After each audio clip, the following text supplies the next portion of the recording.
O que é justiça social para você?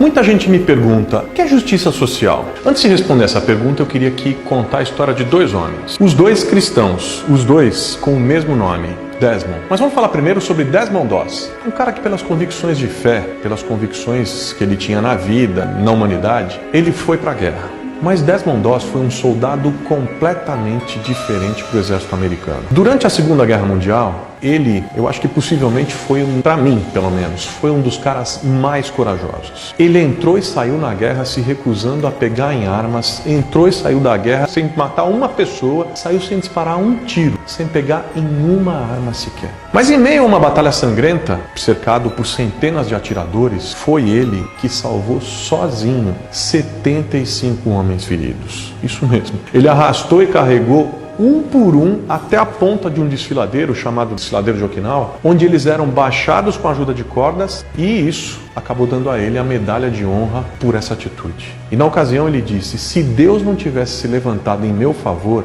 eu não sei como eu teria tirado todos aqueles homens de um despenhadeiro como aquele. Eu só dispunha de uma corda, era humanamente impossível. Por isso, quero dar a Deus a glória que lhe é devida, porque nessa experiência eu sequer fui ferido. Exatamente, nessa história, 1000 caíram ao seu lado, 10.000 à sua direita, mas ele não foi atingido. Viveu de maneira muito simples, até os 87 anos de idade, e nos deu uma baita lição de amor, de devoção, de solidariedade, de coragem. Para o Desmond Doss, estar na guerra não significava destruir inimigos, mas salvar vidas. Foi um homem que, mesmo no meio de uma guerra, semeou a paz. Bom, mas agora vamos falar da história de outro Desmond, o reverendo Desmond Tutu. Mesmo nome, outro continente, outra luta, mas o combate semelhante na forma. Uma batalha sem armas em busca de salvar vidas. Na África do Sul, os negros eram presos por usar banheiros, por ir à praia, eram obrigados a ter uma espécie de passe para circular dentro do país, enfim, um monte de restrições. Desmond Tutu foi um líder que lutou pela derrubada do nefasto regime do apartheid, aquele que segregava os negros, e lutou pelos direitos civis iguais para todos, pela abolição da lei que limitava a circulação de pessoas segundo a sua raça e por um sistema de educação que fosse comum e igual para todo mundo. E num cenário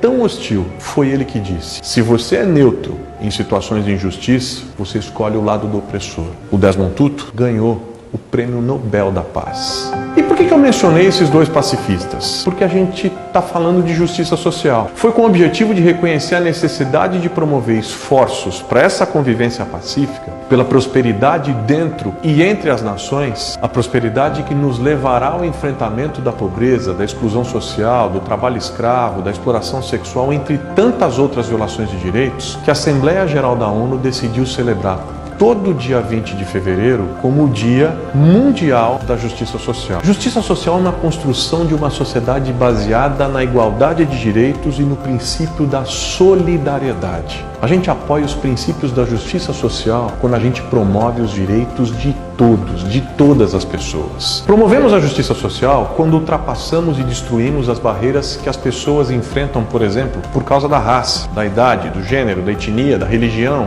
da cultura. Sob a perspectiva da fé cristã, os evangelhos não deixam a menor dúvida. O maior desejo de Jesus era ver o reino de Deus realizado entre nós. Justiça para os evangelhos de Jesus é a solidariedade radical com aqueles que mais sofrem. A sabedoria profética do livro de Isaías, em seu capítulo 58, nos fala do tipo de espiritualidade que Deus espera de nós. Ele fala de pessoas extremamente religiosas, zelosas com todos os ritos da sua fé, mas insensíveis ao clamor do pobre e do oprimido. E deixa seu recado para mim de forma muito clara. Se vocês acham que têm um relacionamento com Deus, mas exploram os trabalhadores, humilham as mulheres, são insensíveis aos que vivem na rua, às crianças, aos imigrantes, me desculpe. Mas vocês não têm uma relação com Deus, são apenas religiosos. Quem luta pela liberdade e pela justiça social está lutando pelas causas e pelas éticas do Evangelho. Porque o Evangelho não é um projeto religioso que funciona como uma espécie de propriedade privada, mas uma forma de vida partilhada e compartilhada por todos aqueles que têm fome e que têm sede de justiça. Você pode ser o melhor religioso do mundo, o mais correto, o mais moral, mas se não se preocupa com justiça social, lamento. Se você não se identifica com quem Deus se identifica, você não se relaciona com Ele. Você é só mais um religioso. E como diria o apóstolo Tiago, fé sem obras é morta. Justiça está no coração da nossa fé. Pense nisso.